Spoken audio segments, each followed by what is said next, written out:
சென்னை அண்ணா பல்கலைக்கழகம் அருகே இன்று அதிகாலை இரு கார்கள் மோதிக்கொண்ட விபத்தில் அம்பேத்கர் சட்டக் கல்லூரியில் பயின்று வந்த கேரளாவைச் சேர்ந்த மாணவி ஜூனு சம்பவ இடத்திலேயே உயிரிழந்தார்.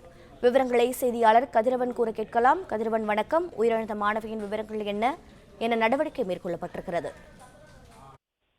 சென்னை கோட்டூர்புரம் காந்தி மண்டபம் சாலை அண்ணா பல்கலைக்கழகத்தின் வெளிப்புறமாக செல்லக்கூடிய நுழைவாயில் அருகே கார் ஒன்று முன்னால் சென்ற காரின் மீது மோதி விபத்துக்குள்ளாயிருக்கிறது. இந்த விபத்துல காரில் பின் சீட்டில் அமர்ந்து பயணம் செய்த கல்லூரி மாணவி, சட்டக்கல்லூரி மாணவி 21 வயதான ஜூனு என்ற பெண் சம்பவ இடத்திலே தலை நசுங்கி உயிரிழந்திருக்கிறார்.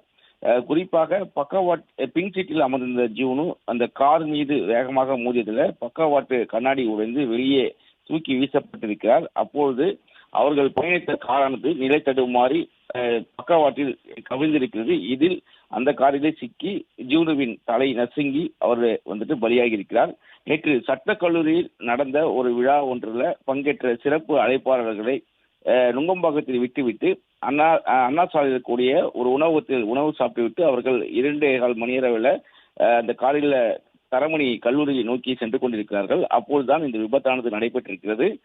குறிப்பா இந்த கூட்டுப்புறம் அண்ணா பல்கலைக்கழகத்தின் வெளிப்புற நுழைவாயில் அருகே வலதுபுறமாக முன்னால் சென்ற கார் திடீரென திரும்பியதால இவர்கள் பயணித்த காரானது வேகமாக சென்று அதன் பின்புறமாக மோதி இந்த விபத்தானது ஏற்பட்டிருக்கிறது.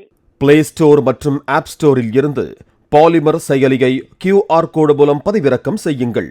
செய்திகளை உடனுக்குடன் பெறுங்கள்.